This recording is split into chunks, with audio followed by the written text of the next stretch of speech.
ne sais pas si c'est votre cas, mais j'ai remarqué que dans la Bible, il y a des passages qu'on ne lit pas volontiers, même les croyants, on ne prêche pas beaucoup non plus dessus dans les églises. C'est comme si on avait un petit peu honte de ces passages-là, on aimerait bien les mettre sous le tapis, parce qu'on ne sait pas très bien quoi en faire. Et parfois, ce sont des chapitres extrêmement riches ou des passages extrêmement riches en signification, qui ont une portée très profonde, mais on ne sait pas peut-être comment aller la chercher parce qu'on ne se met pas suffisamment à l'écoute du texte d'abord, et puis il faut aussi savoir faire preuve d'humilité et de foi dans la lecture de l'ensemble de la Bible et de ces passages en particulier. L'un d'entre eux, c'est le passage de la Genèse, au début de la Genèse, qui nous parle des généalogies qui sont sorties d'Adam à partir de Caïn et à partir de Seth, le fils qui a remplacé Abel, assassiné par Caïn, son frère Caïn, au début du chapitre 4. Il y a deux lignées qui se développent là et qui font preuve d'une attitude totalement différente par rapport à la vie, par rapport au prochain, par rapport à l'autre, par rapport à Dieu. Et ça nous enseigne quelque chose de très profond sur l'humanité et le rapport à Dieu et à la vie en général. Ce qui est assez extraordinaire, c'est que dans ces deux lignées, nous avons deux personnages qui s'appellent tous les deux Lémec, avec la même racine en hébreu, avec trois consonnes, L, M, K. Mais ces deux Lémec, qui sont en même temps les deux seuls qui s'expriment, qui disent quelque chose. Ça consiste en une ou deux phrases seulement, mais c'est très très significatif ce qu'ils disent. Ça vaut donc la peine de se mettre à l'écoute de ces deux personnages et de voir comment ils représentent deux types d'humanité qui sont pourtant issus du même couple original ou originel. Voilà. Le premier Lémec, il s'exprime à la fin du chapitre 4 de la Genèse, et il faut aussi noter que c'est lui qui introduit la polygamie dans l'histoire de l'humanité, puisqu'il prend deux femmes, l'une qui s'appelle Ada et l'autre Tsilla. Il a aussi des enfants, des fils, il engendre des fils qui sont très brillants. Ce sont des ingénieurs ou des artistes. Ils ont une contribution particulière à faire, à apporter à la civilisation humaine d'une manière ou d'une autre. Et ils sont capables, les ingénieurs, la ligne d'ingénieurs, de fabriquer des outils, des instruments qui peuvent leur donner aussi beaucoup de puissance, beaucoup de pouvoir. Voilà donc ce que dit Lémec à ses femmes au chapitre 24 de la Genèse, à partir du verset 23. Lémec dit à ses femmes, Ada et Tsilla, écoutez ma voix. Femme de Lémec, prêtez l'oreille à ma parole. J'ai tué un homme pour ma blessure et un enfant pour ma meurtrissure. Caïn sera vengé 7 fois et Lémec 77 fois. Vous avez ici un discours de violence, d'injustice, de quelqu'un qui se fait vengeance lui-même et qui n'hésite pas à commettre un meurtre là où il a subi un préjudice, même si ça n'est qu'une blessure, lui va aller jusqu'à tuer. Voilà.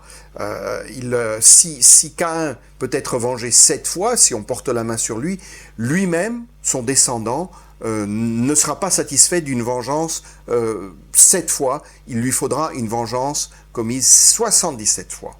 Voilà. C'est totalement déraisonnable, c'est une attitude criminelle, mais c'est l'attitude d'une certaine humanité qui n'a de cesse que d'éliminer les autres, de les oppresser et de leur rendre la vie impossible pour dominer. Il n'y a pas de dominion, ce qui est un autre concept, une autre notion, celle de prendre soin, comme le mandat qu'a reçu Adam, de prendre soin de la création, de garder le jardin, de le protéger, de le cultiver. Ce n'est pas une dominion, mais c'est une domination. Ce n'est pas la même chose, pas du tout la même chose. À l'opposé, nous avons un autre Lémec qui arrive vers la fin du chapitre 5 de la Genèse, et lui c'est un descendant de la lignée de Seth, ceux qui ont commencé à invoquer le nom de l'Éternel, comme nous l'avons lu au verset 26 du chapitre 4 de la Genèse.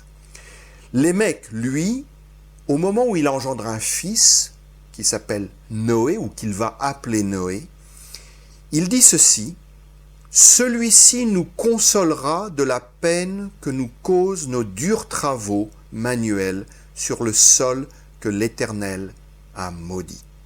Alors là, c'est un discours tout à fait différent. D'abord, il y a, dans cette lignée de Seth où on a commencé à invoquer le nom de l'Éternel, effectivement, il y a quelqu'un, Lémec, qui, dans cette lignée-là, invoque le nom de l'Éternel et qui reconnaît que si le sol a été maudit, si le travail de la terre de dominion est difficile, si la terre produit des chardons, des racines, des épines, c'est parce qu'il y a eu une malédiction et il sait quelle est la nature, la source de cette malédiction, il en conserve la mémoire. Mais dans son discours, il y a une espérance. Voilà, il y a un fils qui lui est donné et il voit en lui un témoin d'une espérance, du fait que Dieu peut apporter une consolation dans Noé.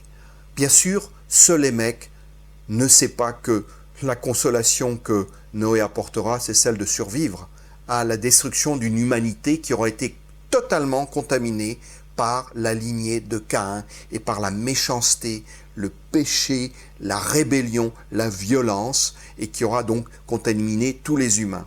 Ce que le texte implique, mais ça il faut réfléchir dessus pour s'en rendre compte, c'est que Noé, lui, échappera à la destruction de toute l'humanité par le déluge, mais que tous ses frères et sœurs, également descendants de Lémec, eux, ils auront été emportés avec le reste de l'humanité corrompue. Donc Noé apporte une espérance au sens où, oui, il y a un chemin, il y a une voie, il y a une réconciliation en vue avec Dieu, et elle est porteuse d'une attente. Voilà, dans quelle lignée nous situons-nous? Nous situons-nous dans la lignée du premier Lémec ou du second Lémec, ceux qui se situent dans cette humanité issue de Seth, et plus avant lui-même d'Adam, savent que celui qui apportera la réconciliation finale, issue de la lignée de Seth, de ce Lémec, de Noé, d'Abraham, d'Isaac, de Jacob, de David, eh bien, c'est le Messie, c'est Jésus-Christ. C'est lui qui engloutira le péché, les péchés du monde, pour obtenir la réconciliation avec le Père Céleste.